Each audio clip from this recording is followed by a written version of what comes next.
and ignored the Epstein files and called them a hoax. But I'm not willing to do that. You know, I've met with the survivors. This is personal to me now. And so, you know, it's true that my political career is on the line, my political life, but my own health and well-being could very well be too. I've upset a lot of billionaires who obviously aren't of high moral character and have done some really shady stuff. That's the thing. When you meet the survivors of these heinous crimes, when you see them, it becomes personal, because the heinous crimes these survivors went through, you cannot unsee it. And you would do and take whatever risk to get the job done. Protect this man at all costs. Here are some brands that were found in the Epstein files. Life Touch, the brand that takes 90% of our school pictures and also facilitates JCPenney photos. Yeah, they basically been giving our pictures up so it could be a catalog for these predators to look through so they could see what kids they want. 2, Chuck E. Cheese, the CEO, and now they're going to have a new one starting on February 13th because he decided to step down after getting caught. Wayfair was mentioned just short of 400 times in the files. So yes, y'all were completely right, and it was not a conspiracy theory when everyone was saying that Walmart and Wayfair are listing shoes and furniture at $100,000 price tags with the names of real children that were missing. It was not a conspiracy. They were really doing that. Victoria's Secret, Bath & Body Works, White Barn, and Pink. They're all owned by Les Wexner, and he is in the Epstein files. I don't even understand how these demons are walking freely among us. That should absolutely terrify you. Like most people, I was very disturbed by this image, but I think it's important that we dissect it because I believe there may have been some clues left behind. So to get started, we have this stack of money. It says JP Morgan and Chase. We have this creepy man, and he's standing in his boxers with no shirt on. He has his finger over his mouth and he's going shh. We also see that there's a mirror facing the bed, and the girl that's lying in the bed is dressed as Snow White. If you go to look up the term Snow White in the Epstein library, you will get some results. One of those results is an email exchange between Jess Stolle and Jeffrey Epstein. Jess says to Jeffrey Epstein on July 9th, 2010, "That was fun. Say hi to Snow White." Jeffrey Epstein responded by saying, "What character do you want next?" Now, fun little fact about Jess is that he worked at JP Morgan and Chase between 1990 and 2013. And if you search up his name on Google Images, you'll find an image of him with his finger over his mouth. Maybe I'm crazy for thinking this, but the guy in this painting looks so much like Jess. And Jess did work at JP Morgan and Chase for 34 years. He also emailed Jeffrey Epstein about Snow White. I don't know, guys. What do you think? I think this might be the most genius piece of artwork with the most horrific backstory. It is so powerful. Holy shit. Also, if you guys look up Snow White in the Epstein files, it mentions Britney Spears. And they for sure absolutely ruined her life. Because you guys remember what happened to Britney Spears? Who created this book? Epstein himself. This book was made by Epstein? All his Mercedes, all his claims, they were supposed to have this. He made all of this disappear. A hidden book, a sting operation. Everything's on track, pal. I'll have everything all ready to go tomorrow. Are you going to be available tomorrow afternoon? And a secret camera. Those are girls' numbers, or these are girls' numbers? No, all of this to here. Newly released FBI audio and video from the Department of Justice's trove of Epstein records detailing like never before the mission to recover the only known copy of what investigators and others have called Jeffrey Epstein's infamous Black Book. But wait a minute. Didn't they tell us for years that there wasn't a list? Oh, you better best believe they definitely knew and they swept it under the rug. You better best believe that every single name on that list needs to be investigated. Because you remember when Kash Patel told us this? There is no credible information. None. If there were, I would bring the case yesterday that he trafficked to other individuals. And the information we have, again, is limited. So the answer is no one? For the information that we have. In the files? In the case file. Okay. Wow. So he lied under oath? So when does he get his consequence? Probably never. Through the Jeffrey Epstein investigation, they never had that black book. They never really even knew about it. It's a plethora of the rich and famous. It's just really the Holy Grail, as they call it. The book investigators believed might hold the keys to exposing Epstein's secret world, his connections, and his crimes. All minors? All young girls? Very young, very young. Like when you say very young, how young are we talking? 17. The teenagers, they have braces, most of them. They had braces. Most of them. Guys, this is about to get a little bit creepy because that explains why there were dental chairs in every single estate that Jeffrey Epstein owned. Found out that Dr. Mark Landon, the head of the OBGYN department at Ohio State Medical University, has been receiving payments from Jeffrey Epstein for years. And you automatically know what the fuck he was doing for Epstein. He was delivering babies that nobody wanted. He was getting rid of babies, and he's treating STIs. That's what he's doing. He is the gynecologist that was referenced in the other emails in the Epstein files. What gynecologist do you take your victims to? It's that motherfucker. It's that motherfucker. Take his fucking license and throw his ass in the deepest, darkest dungeon under the Red Keep. Okay?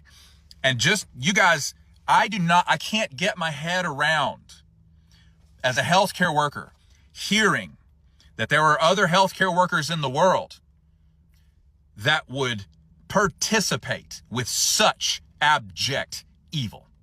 Okay? And I just want to remind y'all, Epstein had Mark Landon. Donald Trump has Sean Barbarella. And before that, Ronnie Jackson. And before that, Harold Bornstein. Okay? It's the same goddamn group of people.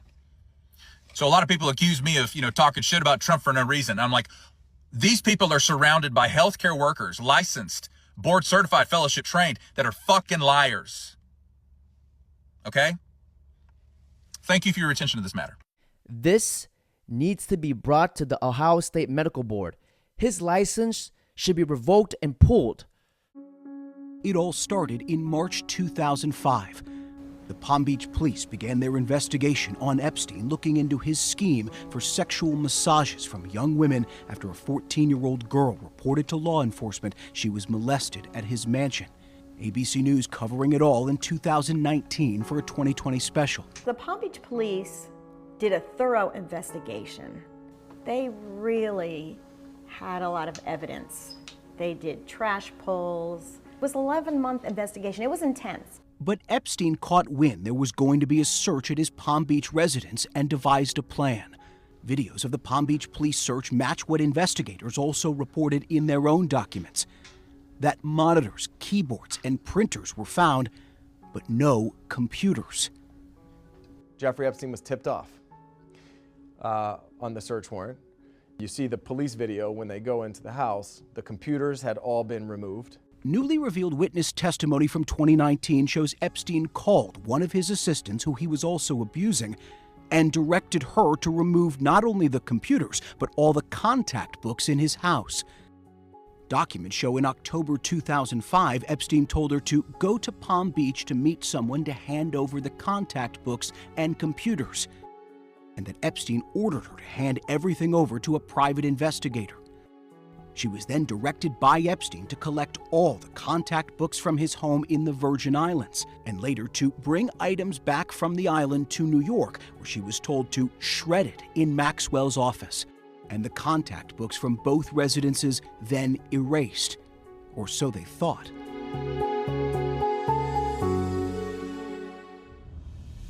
Unbeknownst to Epstein or his now convicted accomplice Ghislaine Maxwell, Alfredo Rodriguez, Epstein's butler, had kept a copy of the book. Rodriguez worked as the manager of Epstein's Palm Beach home for 6 months between 2004 and 2005. Documents show he told the FBI, among other things, he knew that Epstein was having sexual contact with minor females at his house. Alfredo called the police. I mean, Alfredo was terminated because of his concern about the activities that were going on inside the bedroom. Rodriguez spoke to the Palm Beach police and FBI, but never shared he had a copy of the book. essentially depriving law enforcement of a bounty of investigative leads. After Epstein was behind bars, lawsuits and civil depositions began. One of the people I deposed that summer was Alfredo Rodriguez. Raise your right hand, please. Do you swear the testimony you're about to give should be the truth, whole truth, and nothing but the truth? Yes, I do. Brad Edwards, representing Epstein survivors, interviewed Alfredo Rodriguez 2 times. Alfredo Rodriguez was very nervous for the first part of the deposition.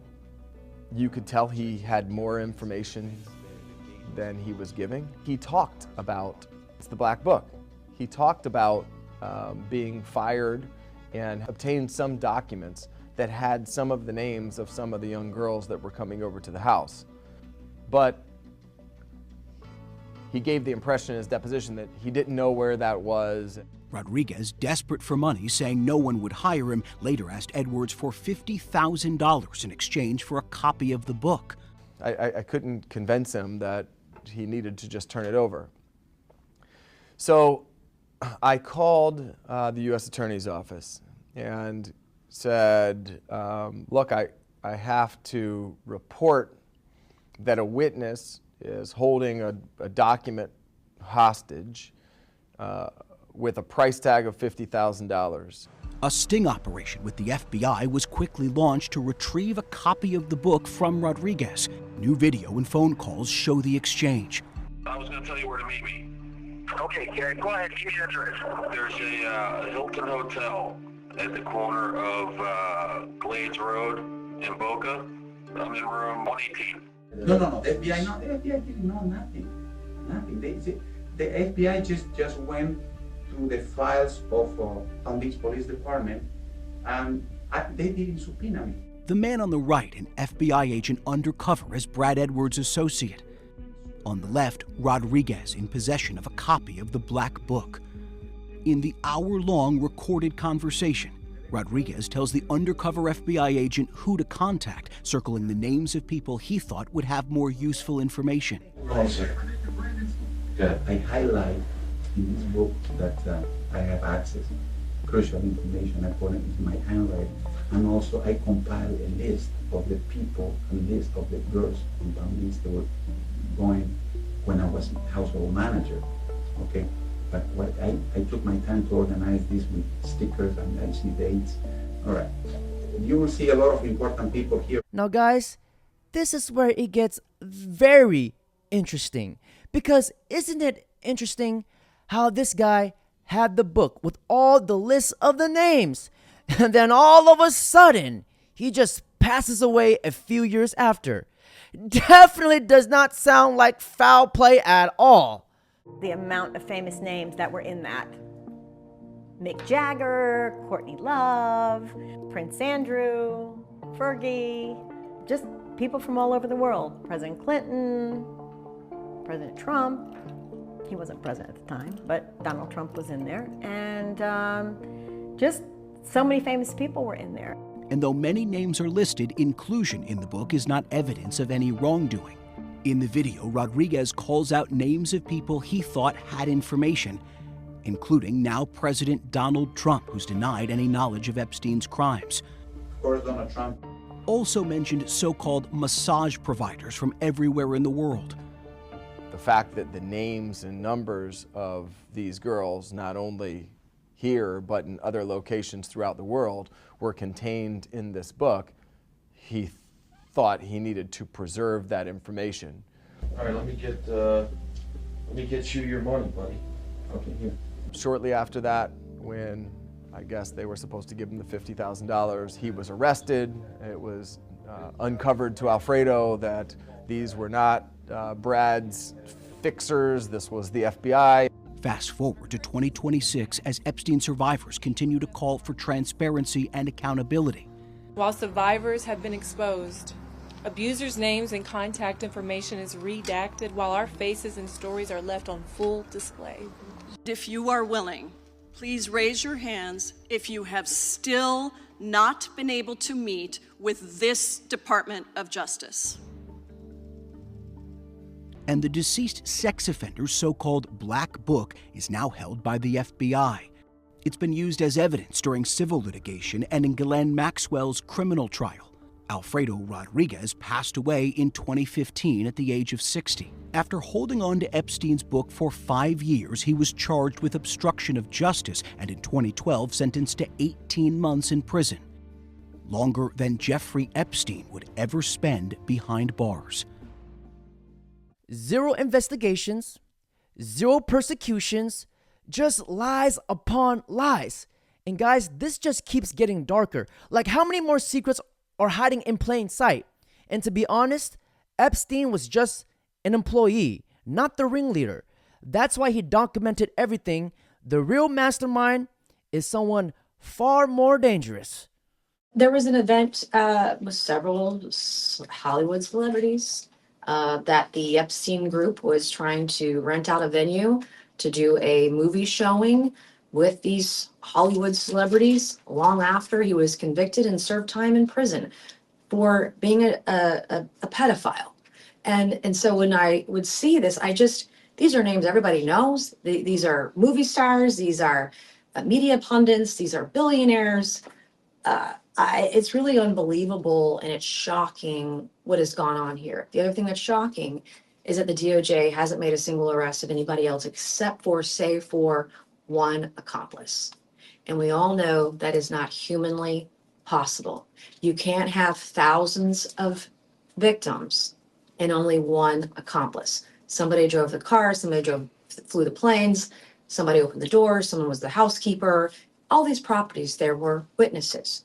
And then there were other cases of some of these billionaires who are allegedly involved in the sex trafficking operation that were paying money in settlement agreements, in civil settlement agreements, monies to other countries. I read a document this morning with Leon Black's name in it, allegedly, that paid off women in settlements for allegedly being sexually assaulted. So I'm going to get to the bottom of this, but my most and my greatest concern is that nothing's going to happen after this. And my biggest priority is to make sure that we get the information out there so that people go to jail. And if the DOJ isn't going to do their job, then I will do their job for them. And if it means we shame these people out of civil society and out of existence, then that's what we're going to do. If they're not going to go to jail, then that's what we're going to do. The other thing that I realized this week is that this goes back decades. This isn't just the current administration. This isn't just the Biden administration. This isn't just Obama. This goes back to George Bush's administration, to his DOJ, to his FBI. Wow, just another Epstein co-conspirator to claim to know the names but doesn't say them. Now, ladies and gentlemen, on that note, that's it for today's video. Don't forget to like, comment, subscribe, and I want to hear your thoughts and opinions in the comments down below.